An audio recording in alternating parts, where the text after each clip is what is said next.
We are live, apparently. You never know what the internet's actually doing, but theoretically we are live. So hello, humans of LinkedIn and other platforms who will be listening to this. PFPTV episode number 4 with Brandon Peele. Brandon, how's it going? What's up? It's going good, Tim. It's good to see you. What is up? America is up right now. So we'll go straight in with the big topic. Yeah. But just for a bit of context, obviously not everyone tuning in will know who you are. So who are you? What do you do? How do we know each other? Let's go there. Yeah. Well, we're part of this international ragtag group of purpose crazies who have basically taken the purpose gospel into our hearts and have been transformed by it and want to help others do it. So what I'm talking about is the global purpose leaders. And yeah. You and I are part of that fun group, which is a nice shout out to anybody here who's doing purpose work. Come check us out, globalpurposeleaders.org.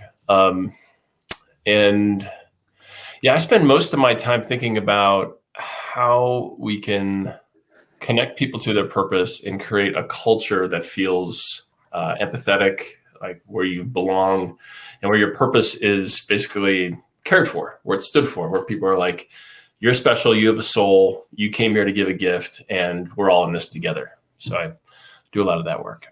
Nice. And you are based in the US of A, clearly. And whereabouts are you hanging out? San Diego. San Diego. Been there a couple of times. Nice city.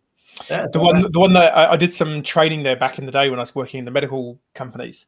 And I like the way they refer to the hazy air above the interstate. That was the sea fog. I was like, are you sure it's the sea fog? Seems to be mainly over the traffic twice a day, but hey, what do I know?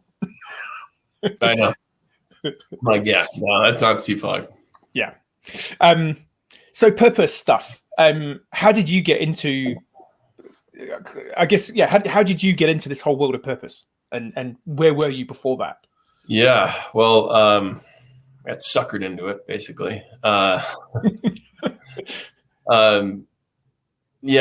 before, like you, I worked in business development, but in the tech sector up in the Bay Area. And but I was really, had kind of lived two lives. I was like Batman or Jekyll and Hyde. Like by day, I was this like gregarious business development person who pushed pixels, and who knows if I ever helped anybody through that. But by night, I was very deeply into personal spiritual development, and for I would say like 7 years prior to beginning the purpose journey myself. And I just happened to like mention off the cuff, like, I don't know what I want to do with my life. I'd worked it up with all these different social enterprises and education, nonprofits, renewable energy, sustainable goods. But I'm like, part of me wants to go to India and be a monk and just like focus on the non-dual and become, one with God. Part of me just wants to put blinders on and like marry a nice girl, move to the suburbs, flip hamburgers, and coach Little League.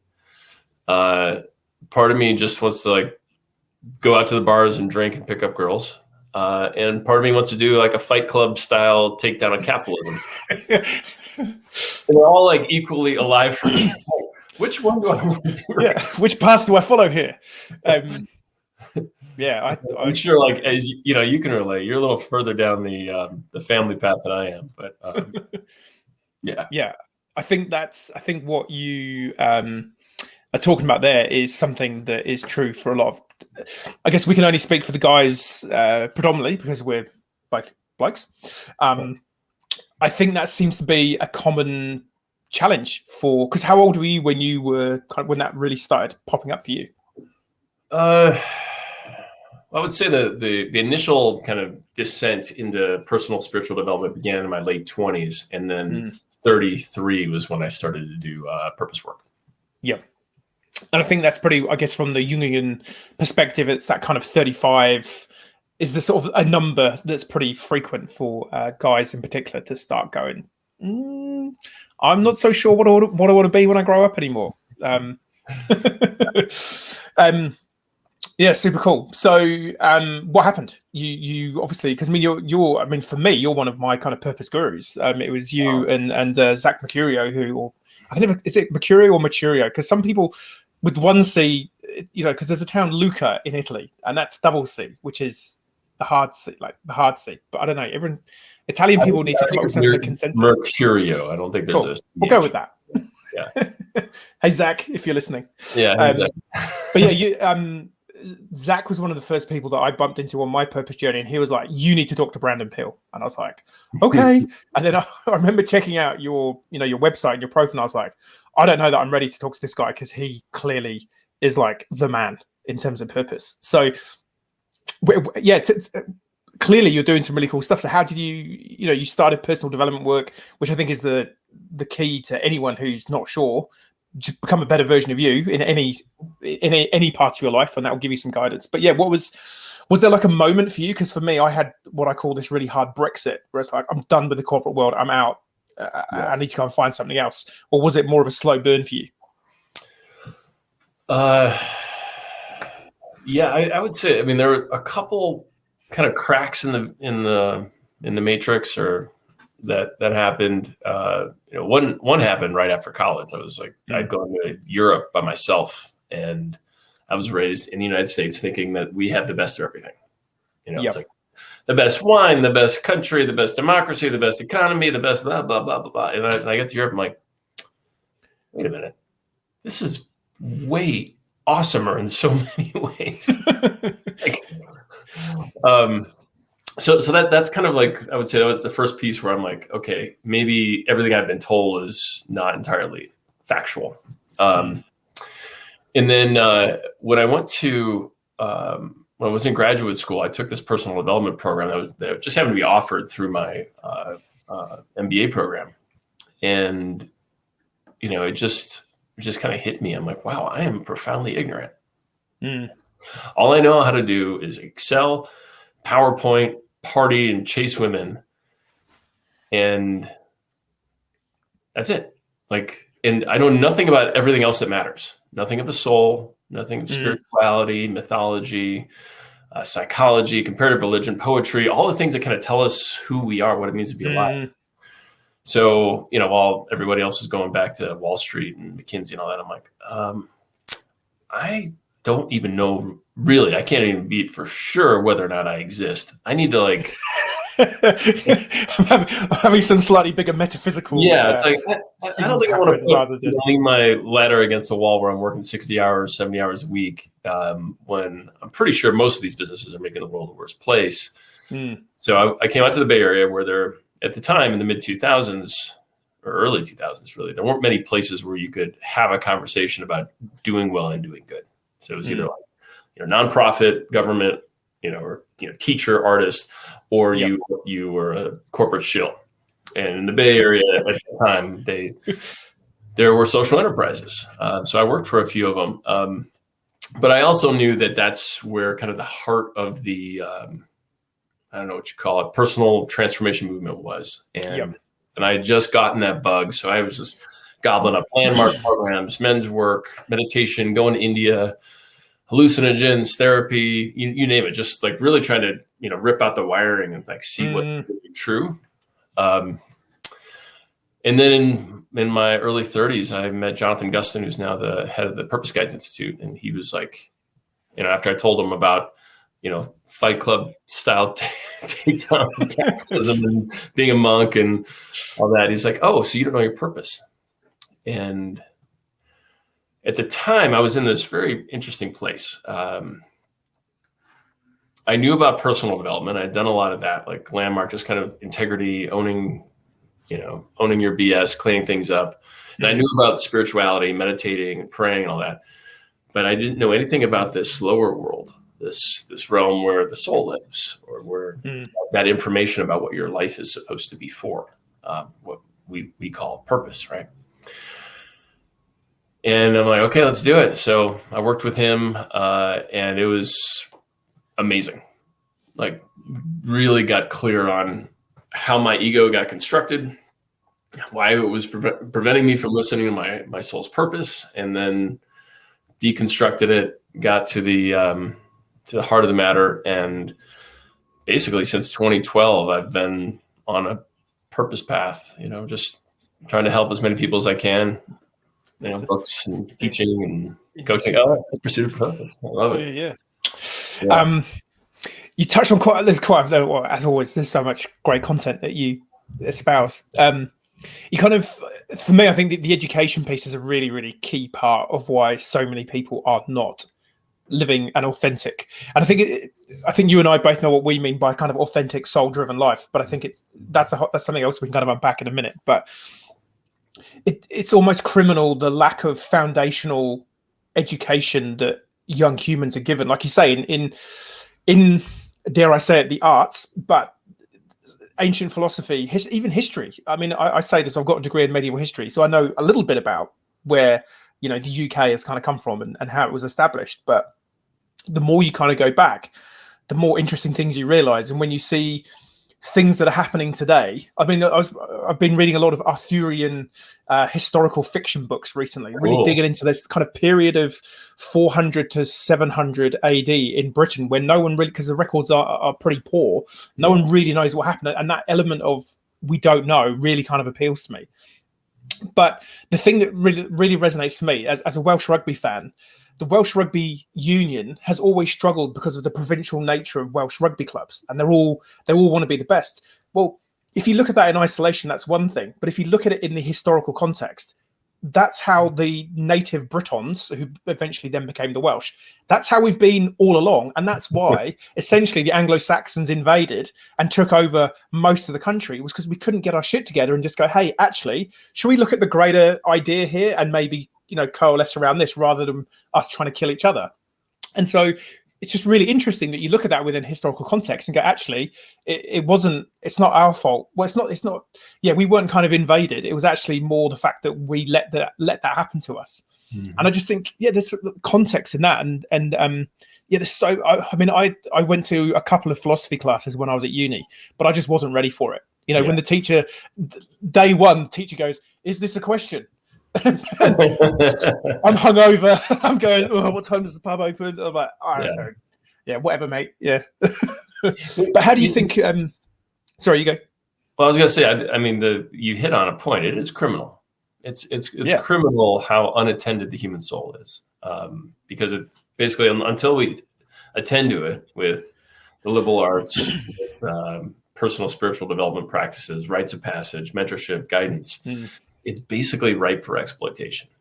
And I remember in my 20s when I got that, like I'd seen Fight Club, I'd read 4 Arguments for the Elimination of Television. I'm like, I have been exploited. And I totally get that I'm as privileged and as possible, but it doesn't mean that I've been living an authentic life and oppressing people. I've been oppressing people from an inauthentic place because I didn't know any better. I didn't have any soul initiated mentors. Yeah. I was just doing what was expected of people like me in that time and place. And it is criminal. When do you think that? Because I've been sort of contemplating this a little bit recently in terms of, well, the establishment of the first universities globally, like your Oxfords and I think, a lot of Italian cities had universities. And I guess even further back than that, you'd look at, I need to get it's Socrates, Plato, Aristotle, Spa is how I remember it. Those guys were clearly providing that level of kind of spiritual, metaphysical and scientific teaching. But I guess for the vast time, or sort of modern times, that's been for the rich and the wealthy. It's like, Alexander the Great would go and train with those guys. You're a king's son, or you're clearly a top tier of the society, and everyone else was kind of like, well, you'll just be a fisherman and just be grateful that you get to have a job. But where was it, do you think, in the modern world that we started to lose interest? Or when did that depth of education within the humanities stop being a thing? Because it clearly has been, there are some really smart people who know a lot of this stuff, but like for you and me, we've kind of been allowed to discover it in our 30s, and you kind of go, well, that's such a waste. Like, what if I'd had 30 years of learning this stuff? So do you sense, is there a particular time in history when it's been kind of sidelined, or? I mean, by the way, I agree with your hypothesis. For the most part, education, the development of the soul has been reserved for those who are very wealthy, right? The United States Anglo-WASPy culture was pretty intellectual, like very much contributed to society to, they believed in spiritual development, intellectual development. So I can speak from the American perspective. I mean, we basically stopped that. I would say probably in the 60s, 70s as this kind of basic degradation of the commons. And so even among the privileged, mostly white folks, that went away beginning in like the 60s, 70s. But I think the broader stuff, I think what's actually more important than the intellectual tradition, which is part of a lot of, just a lot of practices, right? But what's more important is the disconnection from soul. Like when that happened, that was, depending on who you talk to, that was either like when we invented the written alphabet, when we invented agriculture, or when we moved men and women off the farms and into the slums to work the factories. So it's a progression. Yeah, sort of incremental. But when we were smaller, hunter-gatherers, we would all have shamanic capacity. So I could hold space for you to experience something. You could hold space for me. We would check in around the fire every night, all that. And there was probably a village elder that was either at the fire with us or lived on the outskirts of the village who could basically initiate us, nurture our souls. And so we had intact cultures. And then little by little, with agriculture, industrialization, et cetera, we began to become less and less intact and more atomized. So I think what we're kind of redoing, or what we're kind of in the midst of, is a repatriation of wholeness, of soul, of what it means to be a human being that's part of a collective. I mean, that whole thing, Enlightenment stripped us of any collective identity. And so, like, I grew up thinking I'm on my own. You probably grew up thinking you're on your own, Tim. Go figure it out, idiot. Like that was never the case. Our 200,000-year history, we took care of each other. We lived in a tribe. Yeah, exactly that. And then I think you're so right on all of that. And then I think on top of that, you layer more recently in our lifetime, Reagan, Thatcher, economics. Like I think I've mentioned it a couple of times in these sessions. Margaret Thatcher, Prime Minister of Great Britain, one of her quotes: "There is no such thing as society." It's like, how can, from an anthropological, biological, spiritual, like other than just make as much money as you can and don't worry about everyone else, like that's pretty much the only lens that you can put on the thought that there is no such thing as a society, and that we don't have a reliance on each other, and we shouldn't have a reliance on each other. Yeah, it's so it's just interesting, I guess, where we are, and it's tragic. It's tragic. Yeah. It's that thinking. I mean, she wasn't the first to say it or to think about it, but that thinking is essentially what permeates all of our problems. I mean, it's at the heart of white supremacy. It's at the heart of racial injustice. It's at the heart of economic exploitation, inequality, climate change. I mean, this notion that we are not together, that we are not a social herd animal, has got us doing all kinds of stupid stuff that is against our nature and hurts everybody else. We are in interesting times, that is for sure. But I guess there's always been interesting times, but perhaps it's ironic that we've never been more connected as a species, but been so disconnected. And you could make an argument that the very platforms that should be connecting us are disconnecting us at the same time. Yeah, I don't know. It would be really interesting. I'd love to be able to time travel and go back to sort of key moments in history and just know what actually happened. But also it'd be pretty cool, I guess, Bill and Ted's Adventure. Like what if you brought Socrates back to now? Go, right, dude, what do we do? Like, just tell us. Like, was this kind of stuff happening at your time, or is this like completely different? But you must have got some insights. I guess that kind of segues nicely. Like I know those of you who maybe go check out Brandon's work and his sort of social platforms. America right now that's what you kind of want to bring your work to the level of a nation and work out how you can be a part of bringing a country together. So where are you at? Like, what do you think that the challenge is or the problem is at the highest level that you want to really help contribute towards fixing? Yeah, I mean, well, there's a lot that is in the way, right? And there's only so much I can do in this lifetime.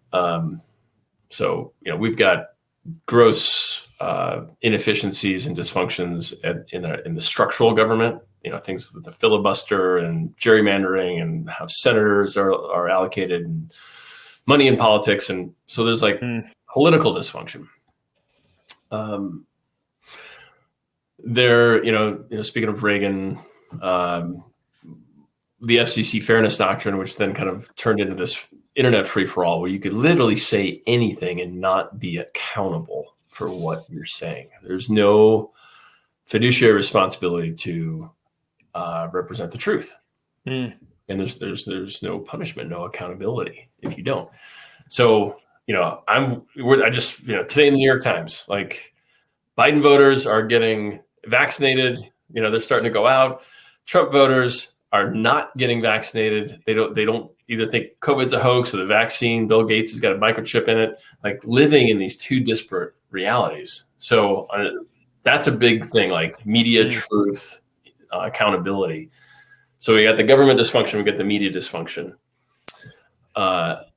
And now, after having like 5-6 decades of neoliberalism, the United States has become deeply segregated in a way that it's way more segregated and unequal, and therefore out of integrity with America's sole purpose. That was 50, 60 years ago. We're segregated economically, geographically, racially, generationally. It's almost like we're all like, or America is basically just like one big airport, just like for a little bit to like go fill up on gas, or you might see a Trump voter, you might see an old person, or you might see a gay person, or you might see a black person at the store. That's about it. And like San Diego, my town, I mean, there's like a Filipino neighborhood, Little Saigon, Barrio Logan, City Heights, where I'm at, and everything is like its own little cohesive enclave. Even though it's diverse, it's not integrated. So last year, when I decided to kind of take what I had learned from the for-profit space, activating purpose and belonging in organizations, I was like, okay, George Floyd died, or George Floyd was murdered. Our country's falling apart. We might get another 4 years of Trump. I've got to do something that like really serves this country, because we're completely screwed. I mean, so I left my former job at ION, where we're working on organization, culture change, purpose, empathy, inclusion. And I just said, okay, I'm going to pick my head up and see where can I take what I know about culture change and point it at America's soul sickness. So did a bunch of research on, across sectors, religion, education, neighborhood organizations, PTAs, try to figure out like what are the contexts for people that come together around a shared purpose.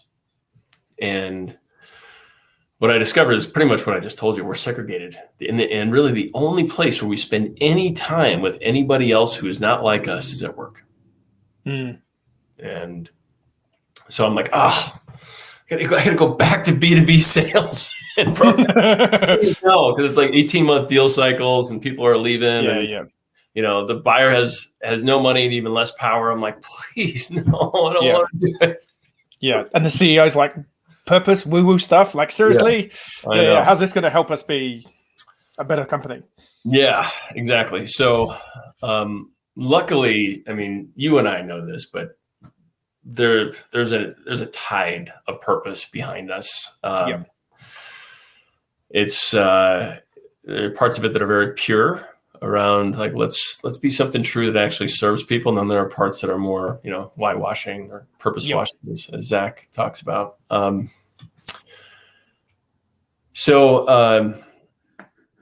I said, I came to the unfortunate conclusion it's back in organizations, and when I look at what's missing,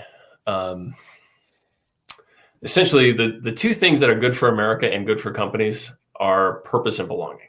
Meaning, as soon as we understand our own purpose, we de-identify with gender, race, sexuality, age, nationality. We're like, oh, I'm a soul. Like in my soul, there's courage, there's compassion, integrity, and wonder. And you're a soul, and there's creativity and humility and humor, and that's how we relate to one another, as opposed to white guy to white guy or black girl to black girl. So there's essentially an American purpose that is delivered when somebody discovers their own purpose, because they see themselves as really who they are, and not these other identities.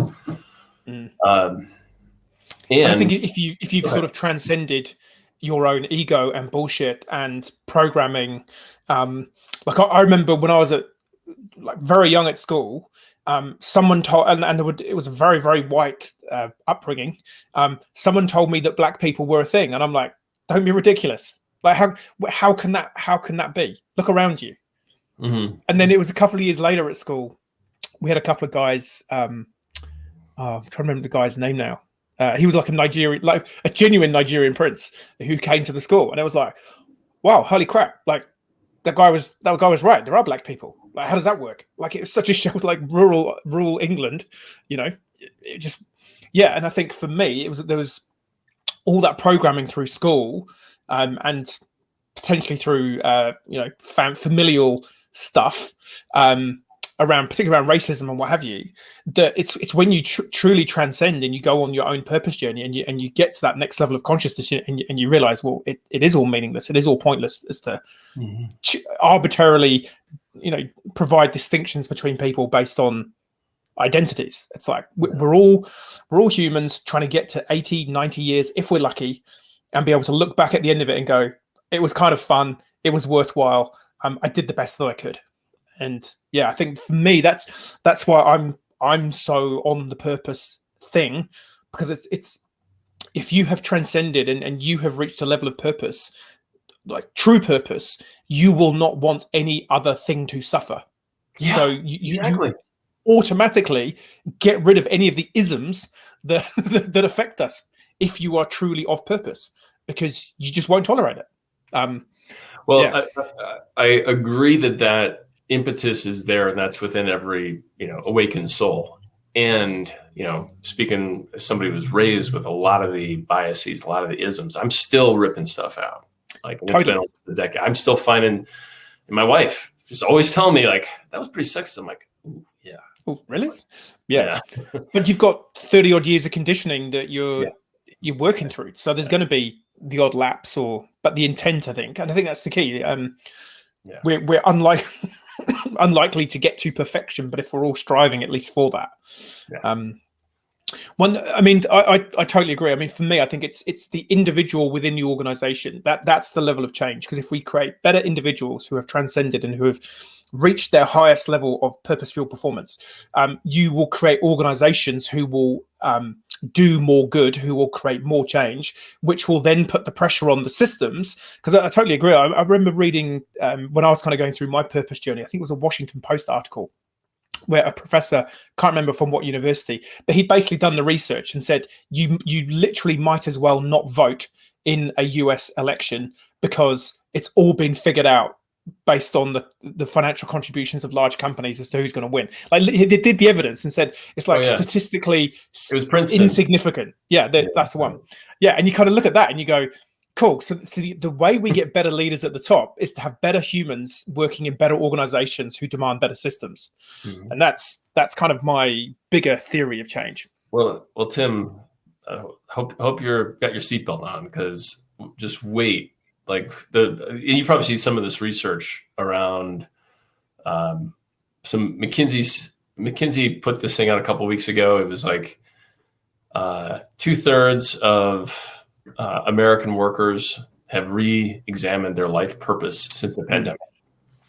Yep. 70% of American workers expect that their career is their primary source of purpose and meaning, and only 15% believe that it's possible in their current role. And I saw another statistic that said almost half of employees, I think it's from Envoy, are planning to leave their jobs after the pandemic.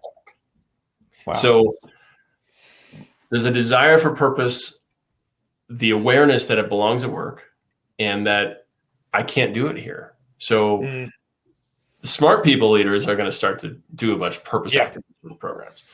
The ones who are oblivious or who doubt it or who just think it's a fad, all we need is a good war, a good recession, that everyone will go back to like doing what we tell them to do. Nothing like a good war. Come on. Yeah, nothing like a good war. Right. Yeah. So those folks are basically just going to atrophy. Like they're not going to be able to find people. And I was just reading in the Times again, New York Times today. All of these millennials, not all of them, but many millennials are just like, I'm out. I either am going to volunteer in politics, try to fix this system that's destroying my planet, or I'm going to start something new. I just can't do this Zoom thing all day, every day, with no meaningful impact I can point to on Maslow's hierarchy or the UN sustainable. I'm just not. I'm out. I'd rather be poor. I'd rather be on the street. That's massive, isn't it? Yeah. I had something came to mind then, but that's gone. That's all right. It'll come back. No, I agree. And I think you and I and others in the GPL, we've kind of been very, very early adopters on this kind of modern purpose idea. And we've probably not even been on the bleeding edge. We've been on if there's something ahead of the bleeding edge, like the air that announces that the knife is about to make the cut. I kind of feel we've kind of been there, quite a few of us. But it's definitely, even in little old New Zealand, the amount of interest I'm having in people wanting to say, hey, this B Corporation stuff, like, okay, can we just dip our toes into purpose from here? It's like, cool, let's just measure where you're at. Let's just see what you're doing. It's like exponentially ramping up this year.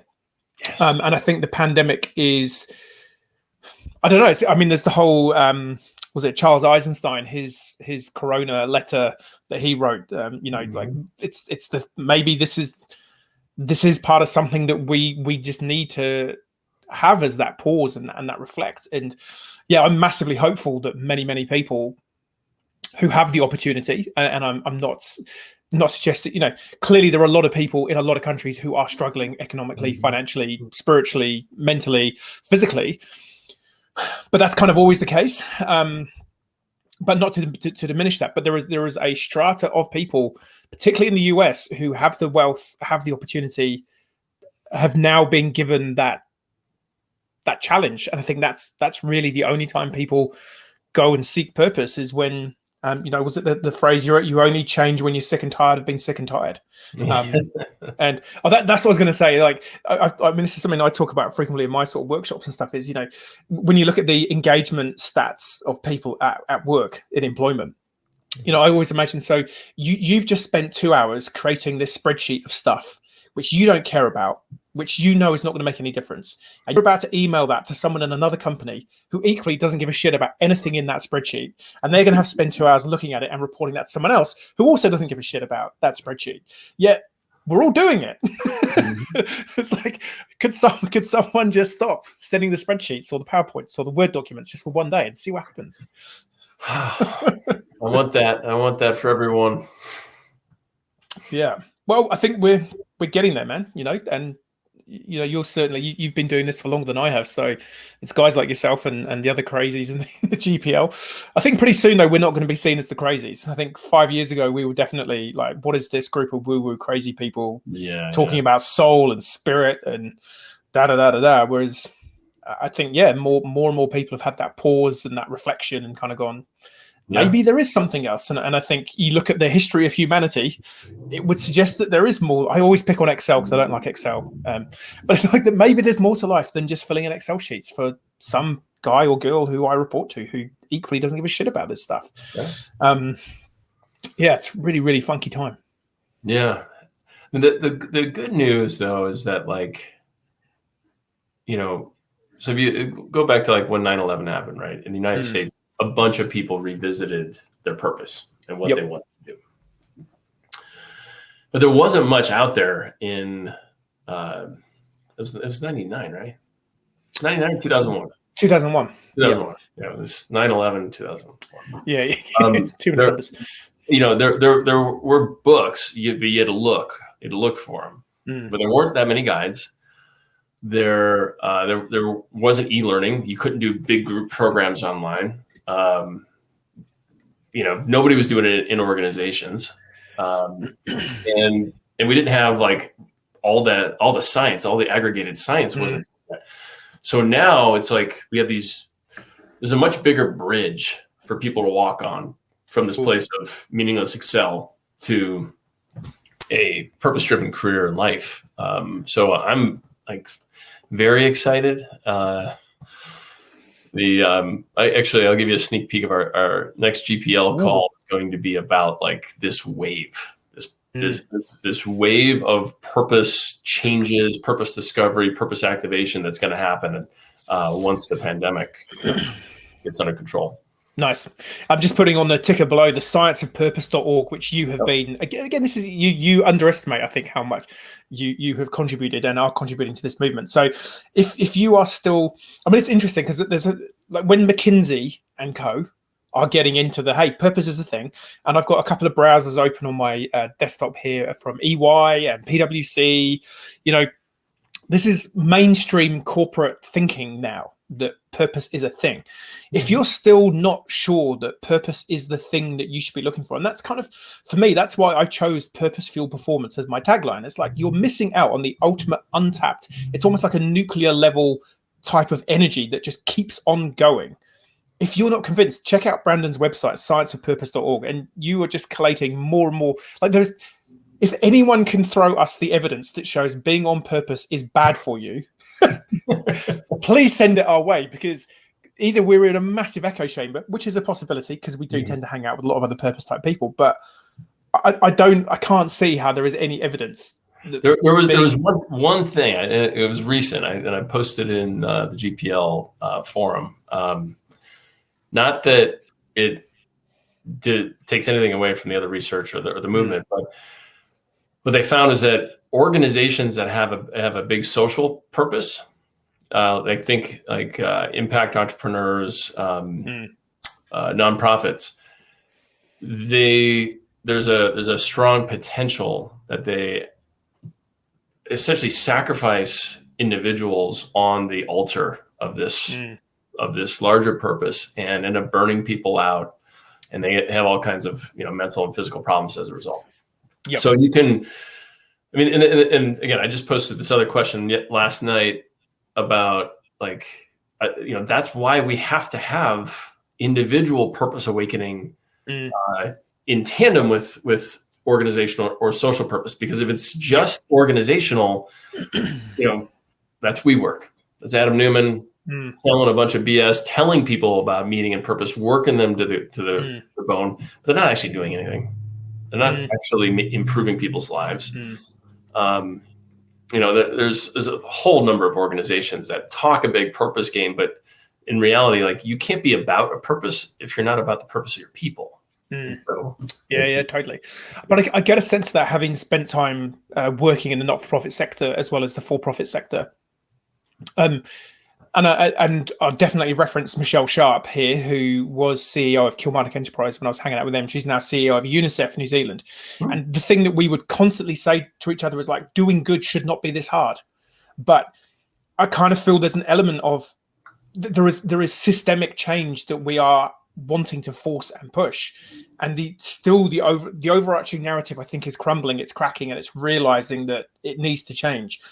But I think collectively we are, in some of these purpose-driven organizations, we're having to do a lot of heavy lifting, and you're having to repeat basic kind of in your mind, but it's like, oh, do we have to go there again? It's like, you should just know this, but you forget that a lot of people don't know the thing that you're talking about. So I get that it can be used as a, selling purpose to the team can be used as a whip to kind of crack them and make them do stuff slightly nefariously. but I generally also think there's a lot.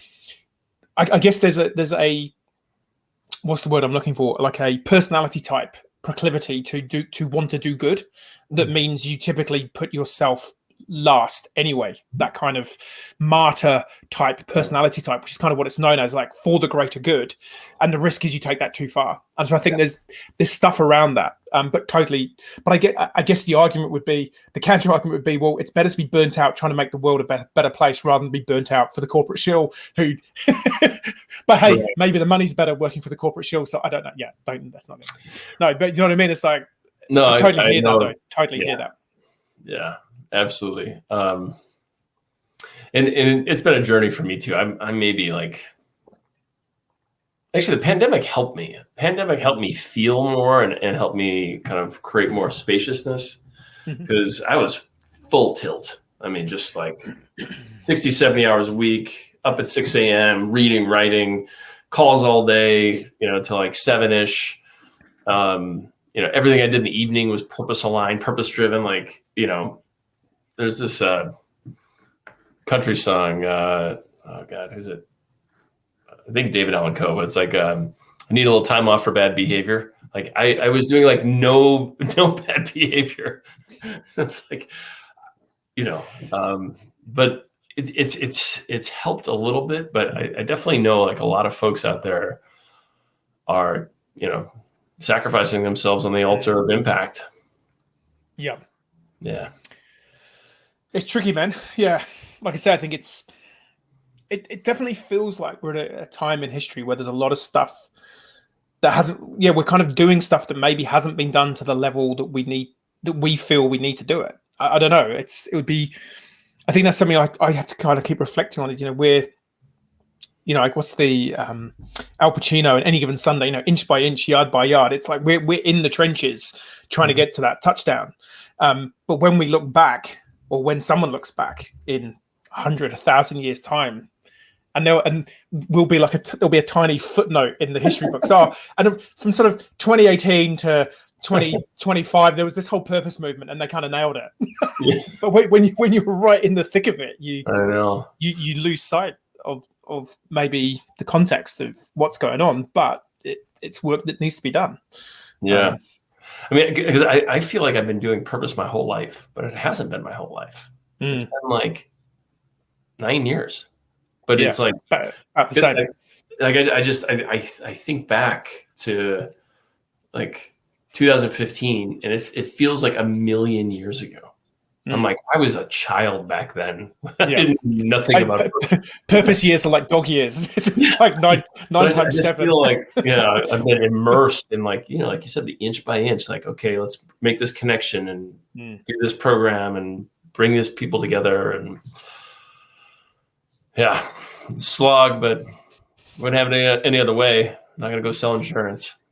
Well, that's the thing, it's it's a one-way street, isn't it? Once you've started to connect to that beginning of purpose, there's a really cool meme. I'll see if I'll cartoon image. I'll see if I can find it. I've got it somewhere on my computer, and it's these two Buddhist monks, and one of them's kind of like deep in contemplation, meditation, and the other one's kind of got one eye open, and out of the corner of his mouth, he says to the other one, "Hey, have you ever thought about quitting this for a life of mindless consumerism?" And that's this kind of thing. Sort of, you look at the guy Matthew Ricard, who's a Buddhist monk who's been scientifically verified as the most content human on the planet, because I guess he's the only person that's done all the tests on it. But you kind of ponder and go, well, he's a Buddhist monk who owns nothing, and all he does is meditate and contemplate all day. Maybe there's something in that. Yeah. Yeah. I mean, I think that's an important path, and I know it's not my path. Meaning, like the. Did you ever read or see the movie Razor's Edge? No. W. Somerset Maugham. But so Bill Murray made it into a movie, but basically, like the title is about like anybody can be enlightened on the mountain. The question is that can you be enlightened in the marketplace?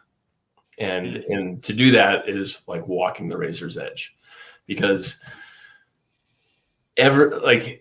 too much this way and you're burning yourself out, or you're being a self-righteous spiritualist too much that way and you're a consumer materialist, but like to actually hold the center so that the center can become more evolved, compassionate, soulful. I get that. No, I totally get that. In fact, there's a couple of mates of mine, Carl Davidson and Michael Philpott. We were emailing each other earlier on, and the joke image. Carl's gone down this line of this chicken-based cartoon, which is quite random. But the one today was this chicken sort of going, "I've decided to become a hermit because the only way I can think about kind of changing the world is to get away from all the people," and that's a thing. It's like, actually, is the best course of action to just go away and go and hide in the cave and go and contemplate and become at one with the universe, which is clearly what most of those truly spiritual humans do. But like you say, if you're not kind of in the fray and you're not connected to those who are so far away from that, it's an interesting one. But as I know there was, I'm pretty sure you posted this in the GPL group, when there's also an element of how dare us be these kind of gurus that are telling people this is what you should be doing, and you all need to go and find your purpose, which I guess leads into the whole concept of free will and who's what, and there's quite a lot of stuff you can quite a few rabbit holes you can go down there. But I kind of think on balance, it's like, well, to have a life, with I guess like the nuclear family unit, or a cohabit with a couple of people who you deeply love and respect and want to have the best for, doing that whilst also trying to be the best for your community, society, country, planet.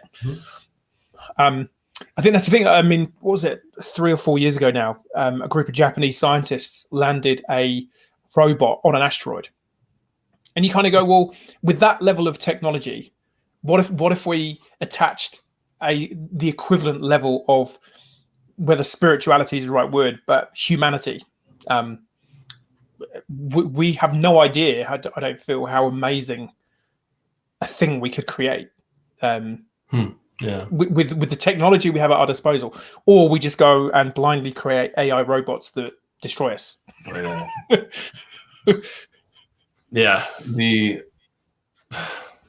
Our ability to invent things is astounding, and our wisdom and gravity to invent the right things is appalling.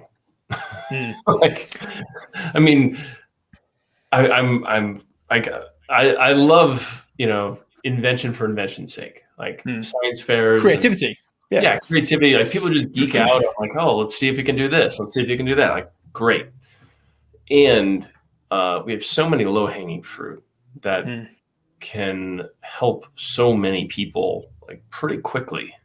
Your country, New Zealand, has picked up a good amount of that fruit, and it has just like created a place where everybody can belong and feel supported. I mean, I'm speaking in broad generalizations. Of course, I'm sure there's lots of people who don't feel like they belong or they don't feel supported, but compared to where I'm at, right? Decimated social safety net.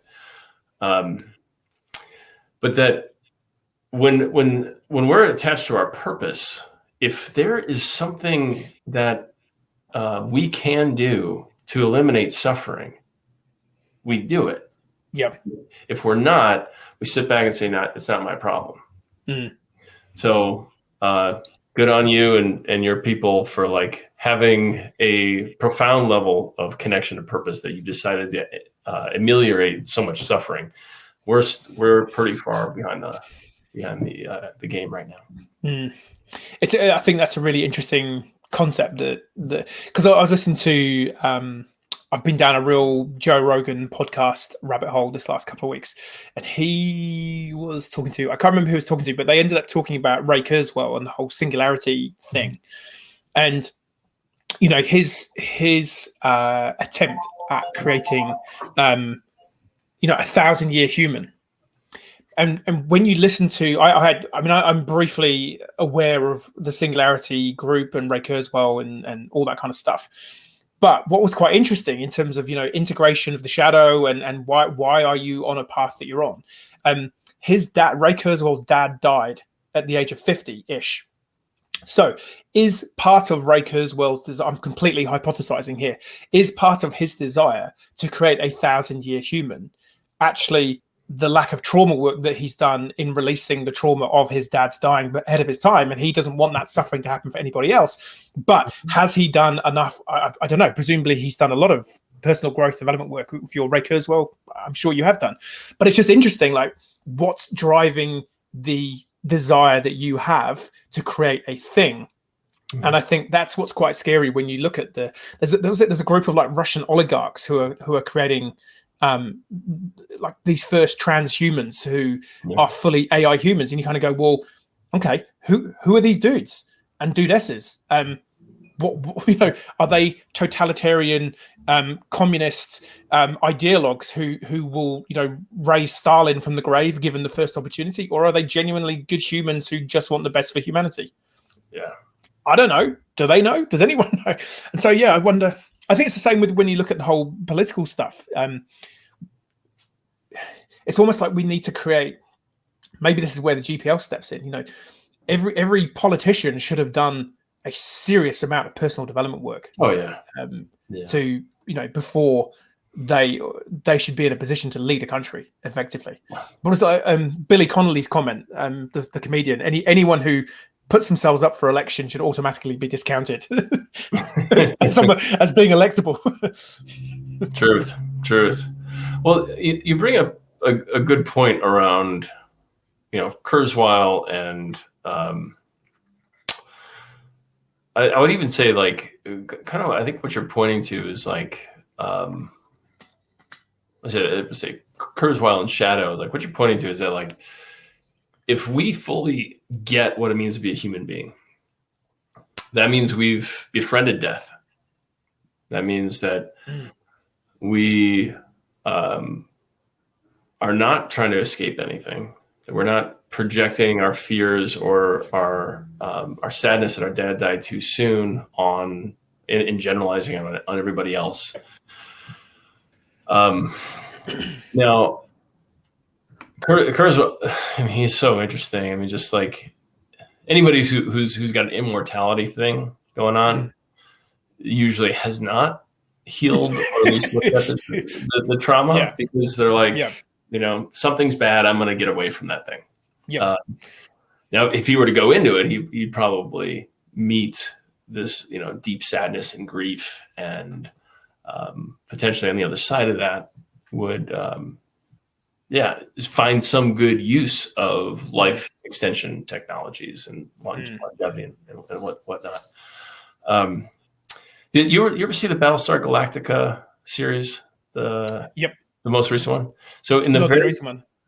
Okay, so I think this came out in the 90s with Edward James Olmos, and very first episode, he says something to the fact of, like, we've been fighting these Cylons and trying to survive and propagate our species. We never once asked ourselves, should we exist? And that's a big, profound question. And I think most of us grew up like, of course we should exist. We are the apex predators, or we are the, whatever, smartest, biggest, fastest, something or other. But if we get our purpose as individuals, as a species, yes, we should exist, but we exist as part of something that needs us to become ourselves. So are we stewards of this fragile ecology, this planet, or are we trying to, like, escape it, like Musk and Kurzweil? Yeah. I don't know, that whole stuff just kind of bemuses me. It's like, we'll just, we're done with this one. We'll go We're going to find another one. Start a new one. Like, so much easier than actually being responsible. Yeah, for deal with your shit. Yeah, like step up, fix what's broken, and take ownership on it. Yeah, I don't know. I think I agree. It's those kind of level of humans. I've never met Elon Musk. I don't. Maybe he'll want to be on one of my PFPTVs. Who knows? Him and Ray, sign him up. Clearly very interesting humans though. And I guess you look at like Steve Jobs and all the anecdotal stuff you hear about him. He was a very driven guy who had very idiosyncratic ways of being and doing. And I kind of think there's an argument. If you were truly on purpose, would you have invented the iPhone? I don't know. Like, was that his biggest contribution to humanity? Was there something untapped? I get literally, we will never know. But the thing I always think about is, here's my iPhone with my Be the Change. Well, there's no Planet B wrapper. But there's someone sitting now is it Cupertino, somewhere down the road from you, who's being charged with making one little widget in this thing go faster than the Samsung widget. Well, what if the guy or the girl in Korea working on the Samsung widget, what if they actually got together and I think this is the true purpose, like uplift in terms of the organization, is the competition is not selling more phones than the other. It's interpersonal or interhuman communication or even what could be potentially interspecies communication. Who knows what we'd be capable of making if there was an element of purpose and the competition was bigger than just selling more shit than the other people. And it's just really I'd love to be able to get tapped into that network of these people who are creating the technologies and stuff to drive us forward as a species and know what work they do. Done it. We just haven't done it in many for-profit contexts. Like sequencing the genome was unprecedented. I mean, all these people from all these different countries had to trust that the other people weren't going to screw us. And we did. We each took our part and we sequenced the genome and something everyone thought was going to be hard or take a very long time. And I think that goes like when there is a truly transcendent purpose. Like if we could get the Android and the Apple people together to say, how can we truly empower like authentic connection? You're probably going to need a Zuckerberg as well, but how do we get people to show up as best selves and to be fulfilled and enriched by connecting? Totally. Totally.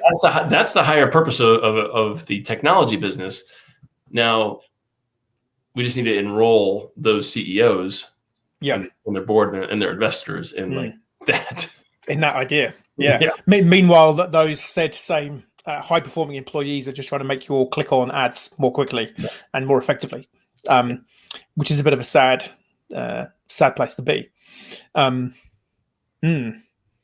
I think just when you were talking about, apex predator, we are it. As far as we know, that's the thing. We as far as we know, with what we do know, I mean, I guess it could be the whole Douglas Adams Hitchhiker's Guide to the Galaxy. Actually, the dolphins are in control.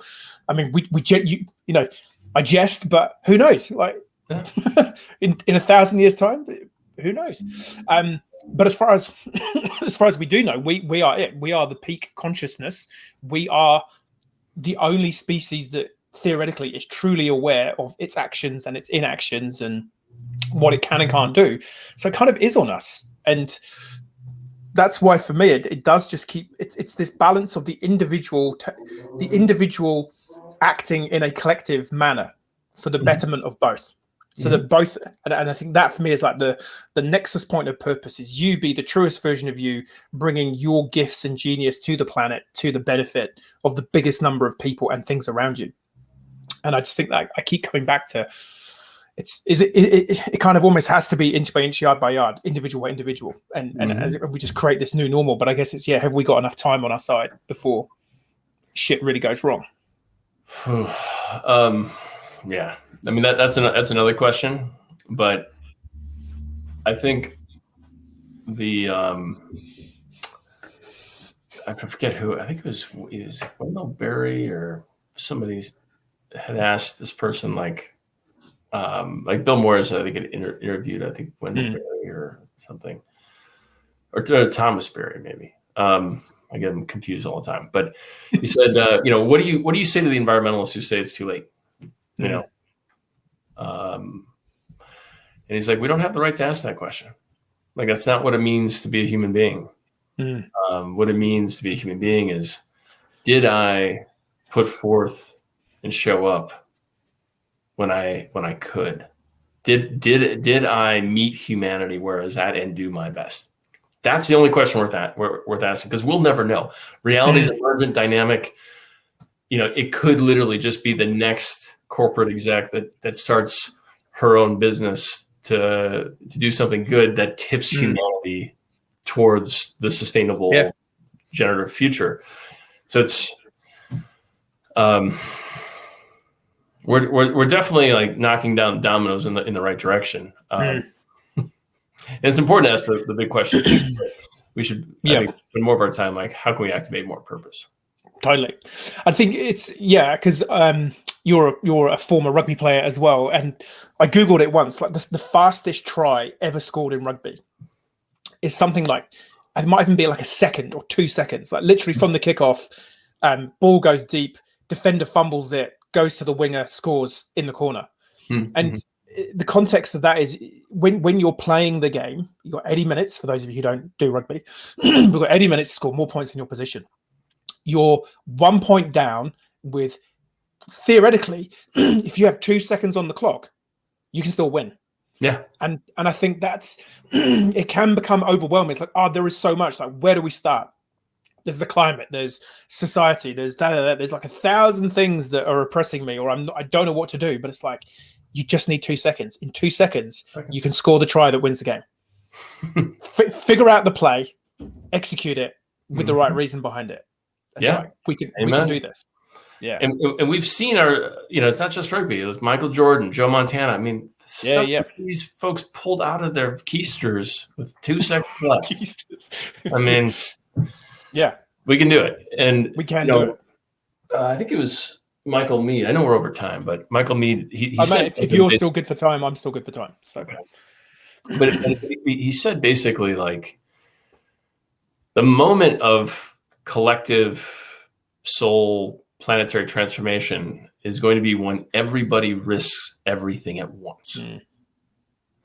Like, you and I have been like chipping away, but our question that I think we should be holding is, how do we create the space, frame the question so that everybody says, yes, I'm willing to do life differently.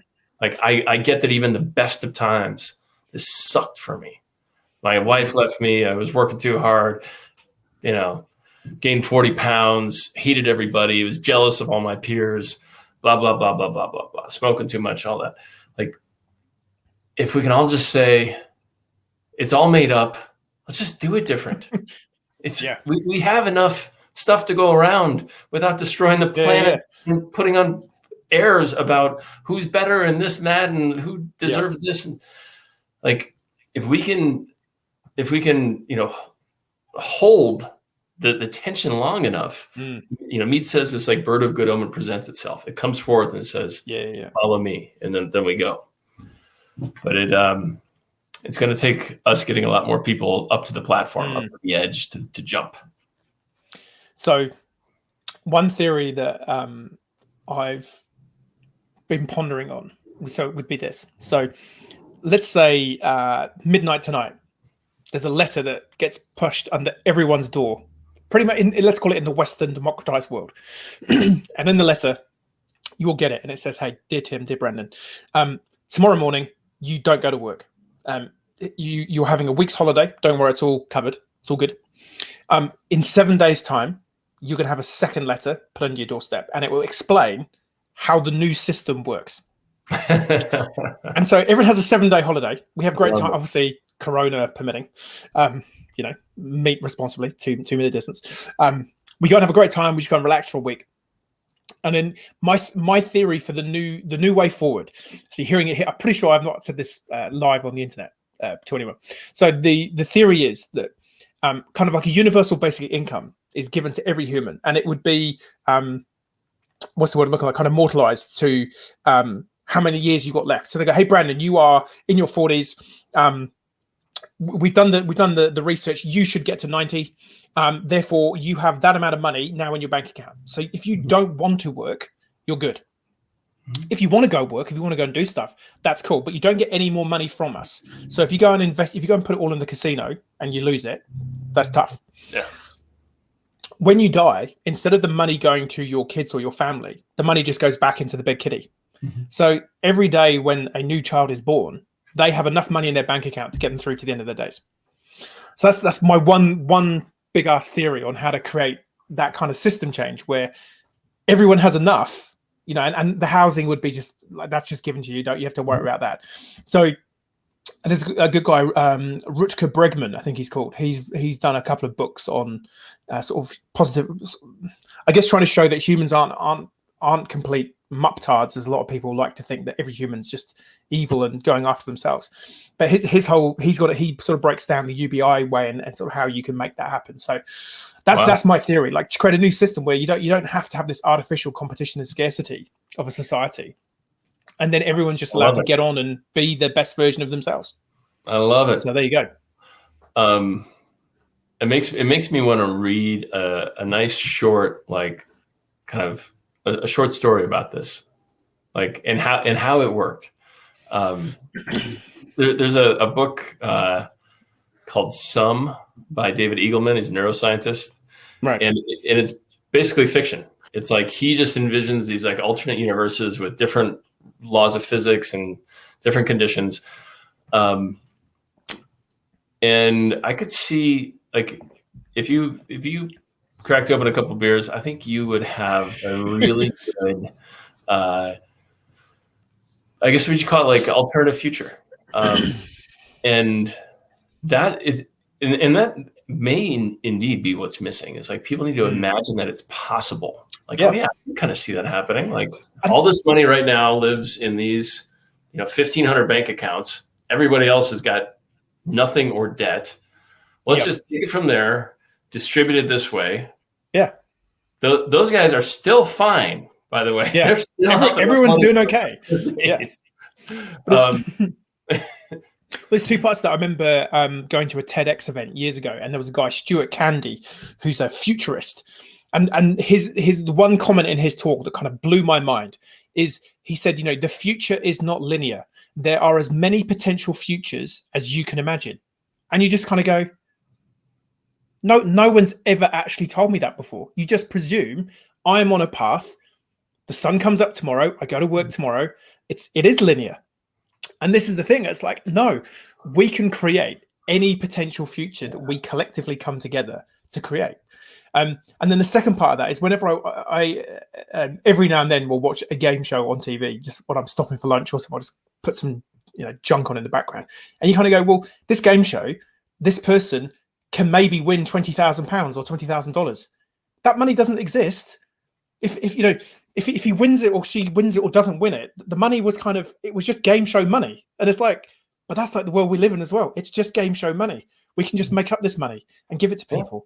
It's like the insanity of the system that we're in. Yeah, it's like, so let's just go and make a new one tomorrow. I know. And like I have heartbreak that so much human potential is wasted just like trying to like scramble for crumbs to keep the freaking lights on. I mean, like it's not necessary, and it is heartbreaking, and it is criminal. We have enough. We have enough. Maybe not enough fish in the sea, but we do have just about everything else we need. It's on us. Crazy times. It's on us. It is. All right, so we'll wrap it up. What's your if someone who's listening to this and they're US based and they're either an individual or an organization who is, purpose curious, obviously go and check out Brandon, connect with him on LinkedIn and all that stuff. But first practical step for someone who's like, okay, yeah, I kind of see this purpose. I want to get my surfboard ready. I want to ride this one. Mm-hmm. What are some practical first step for someone who's doesn't know where to start? Yeah, well, if it's your own personal purpose, I would work with a guide. If you can afford it, work with a guide. there are also purpose discovery programs you can do that are a lot less expensive. So a guide might run you, a few $1,000s, whereas a program might be a few hundred. Because that really needs to take precedent. So I can provide recommendations. So can Tim. If you go to globalpurposeleaders.org, you'll find all of our guides. And many of them run their own programs too. If you already have a deep sense of purpose, you know in your bones that like this is what's up, and you want to activate it across your organization, I do that work. That's actually my favorite. So you can go to unitylab.co, and just my regular website is brandonpeele.com. You can check me out there. Nice. I shall put those in the link. I've also just put a link to your one of your books, the Purpose Field Guide. I've read your Planning on Purpose book. That was very cool. Where I think you kind of actually go more into the systemic stuff rather than the sort of the individual stuff. But super cool. Hey man, it's been really, really cool to hang out with you on here. I hope you enjoyed it. I hope some people listening get something out of it. Cool. Yeah, just making sure those links are in there. Awesome, man. Hey, look, keep doing what you're doing. I know it's you're doing some hard yards in the States with the COVID stuff going on over there. But keep doing what you're doing, man, because the world needs you. Likewise, Tim. Cool. All right, man. Good to see you, brother. Get ya. Hey, well, thank you all for tuning in. Those of you that did, whether you were tuning in on LinkedIn or on the podcast or YouTube. Thanks. If you're stuck on knowing where to start your purpose journey, reach out to someone like Brandon. I'll make sure I put a link to the GPL as well, some of the notes. But yeah, thanks for tuning in. Look forward to seeing you next week, I think. Catch ya.